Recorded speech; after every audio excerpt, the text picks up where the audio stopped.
Musitali mungana. Ikena tena njibuto. Bikumbi bombi bine giagia. Bombi ba bombi beja njibuto. Ikenu ba pipa, bete ni ba pipa. Afrika anjibuto ku.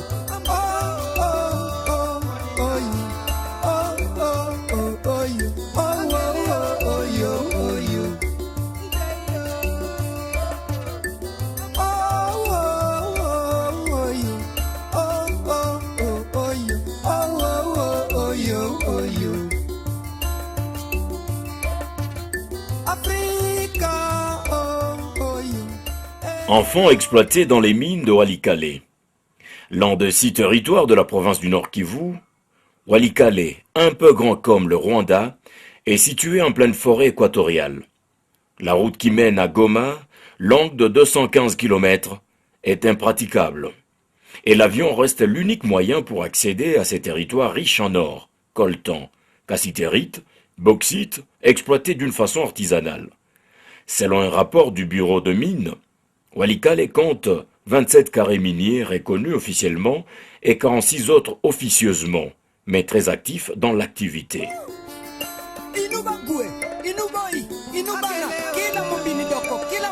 Kilambo est à 20 km de Walikale centre.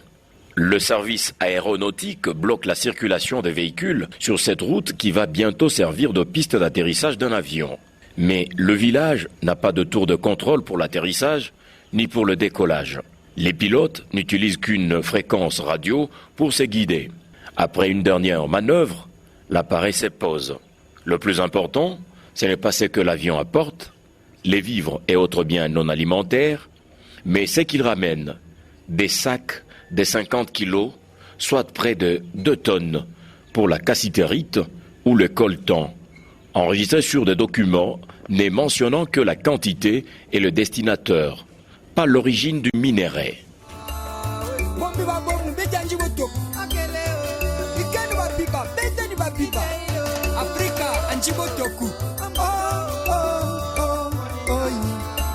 Et quelques 30 minutes après, c'est le décollage. L'avion s'aligne à l'extrémité de la route, le pilote détermine sa vitesse, et puis l'appareil commence sa montée vers son altitude de croisière. Dans les airs, les minéraux s'envolent. Sur la terre, les taxis-voitures et les taxis-motos reprennent la route. Walikale, c'est aussi la pauvreté. Njingala, un centre minier situé à l'entrée de Bissiyé, le plus grand carré minier de Walikale.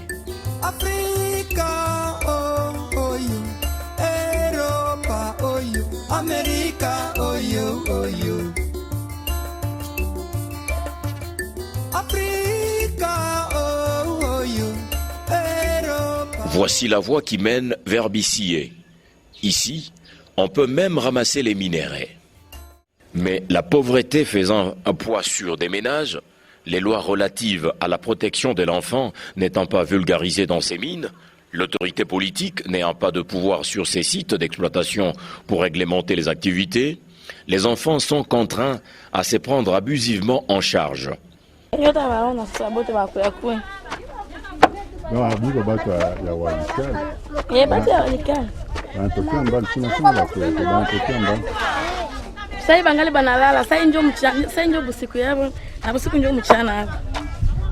Et les carrés miniers sont devenus des espaces pour ceux qui sont en confusion avec la loi, appelés enfants hibou.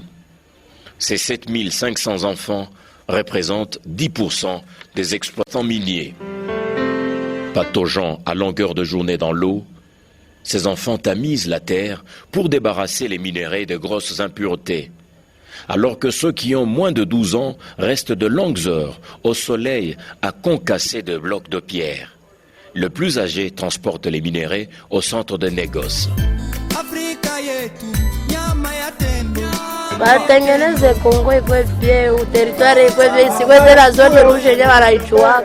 ONG d'où vient dans un pays étranger. C'est le gouvernement qui commandait à ONG aller dans tel territoire, comme à Walikale. Pas de développement. Il doit arriver ici. La route est vers Goma. Walikale vers Goma. Pas de route. Walikale vers Bukavu, pas de route, on ne sait pas comment on peut faire ça. Walikale jusqu'à Kisangani, pas de route, les routes sont bizarres, c'est ça. En effet, à Walikale, le travail des enfants dans les mines est étroitement lié à l'insécurité.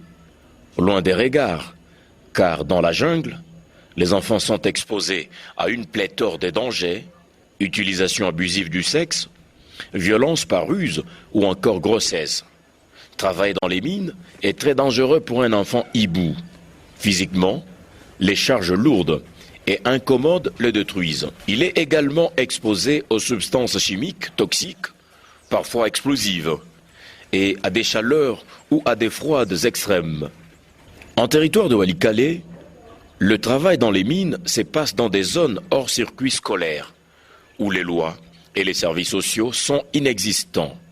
Ainsi, ce travail est dommageable pour les enfants sur le plan psychologique et moral, car les poussières et la détonation engendrent sur eux des abus très souvent liés à l'alcool, à la drogue et à la prostitution.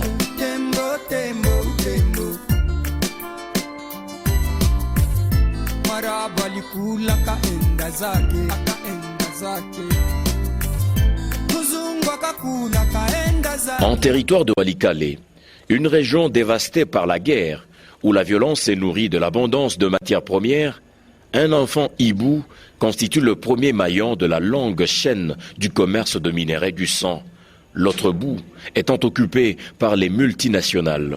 En donnant ainsi leur vie aux mines pour une poignée de dollars, certains enfants meurent d'éboulement ou de maladie, d'autres d'épuisement ou de balles, car forcés à creuser sous la menace d'une Kalachnikov de miliciens, gardiens du circuit de l'exploitation minière de ce territoire.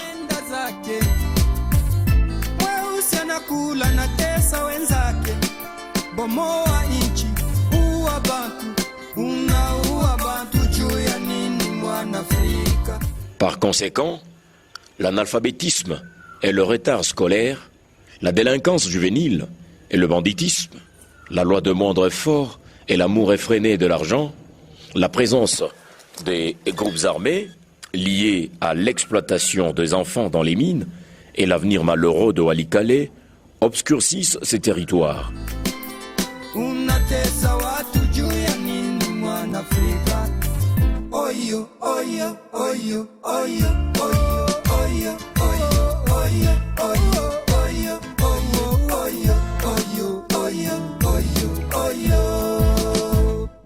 Qui y en aurait donc intérêt? Le boom de nouvelles technologies a fait grimper le prix du coltan sur le marché mondial. Un minerai qui rentre dans la fabrication des téléphones mobiles, ordinateurs portables et consoles de jeux.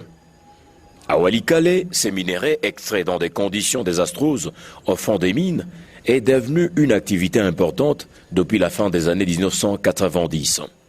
L'affaire aurait pu constituer une aubaine pour le trésor public. Malheureusement, elle est caractérisée par la fraude en outrance lors de l'exportation de minerais et par l'insécurité liée à leur exploitation sur les sites miniers.